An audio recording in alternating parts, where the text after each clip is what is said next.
Welcome to Wednesdays with Wayne, and I'm here in my yard to go through a few of the things happening right now in the landscape, some of the chores that have been done, and some of the things that I still need to do. Let's start with the hydrangeas. My panicle type hydrangeas have been cut back a number of weeks ago. You can see that the new growth is really coming on nicely. That's going to actually start forming the flowers, and about mid to end of June going to start blooming.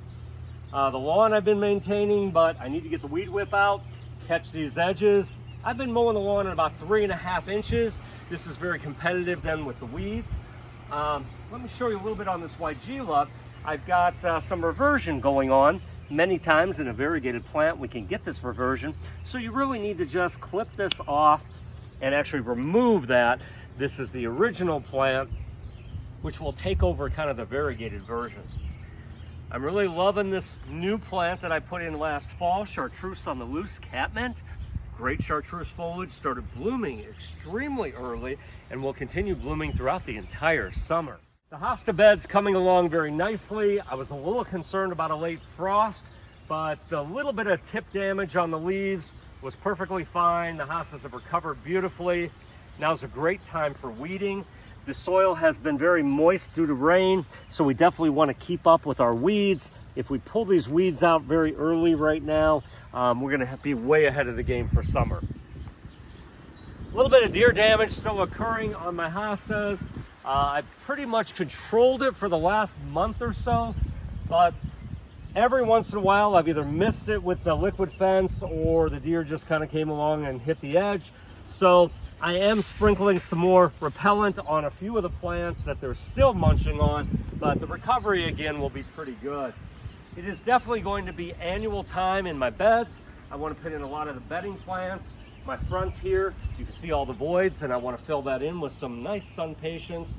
So I'm going to do some orange sun patience here. Finally, I'm over here by my bed, by the beech tree. You can see the daffodils are in a state of decline. I still want to wait another 3 weeks before I cut them down. I want most of that energy to go back to the bulbs. So you want about 6 weeks after they bloom before you remove the foliage. And this has been the site of cicada mania. This is a large beech tree, which is one of the favorites of the cicada. 17 years ago, there was hundreds, if not 1,000 or more cicadas on this tree. Here you can see where the last few days, the emergence holes of where they came out of the ground after the past 17 years being there. And you can see a lot of the shells as they emerged into adults. So they go through a whole process here. The adults were emerging. They were actually climbing up the tree. We're going to show you a short little video clip of one emerging. Now they will, again, as an adult, they will mate.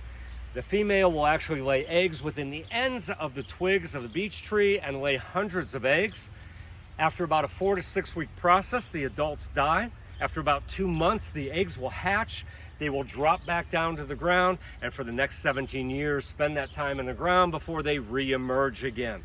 So kind of an exciting process. I'm not going to do anything with this beech tree. It's way too big. I'm going to get a little death on the very ends of the tree. The tree will recover. I'm not going to spray pesticides on this tree either, because a lot of the birds are eating the cicadas, and I, again, don't want to disturb the environment. So I want to thank you for joining Wednesdays with Wayne, sponsored by Niemeyer's Landscape Supply. And remember, beautiful landscapes start here.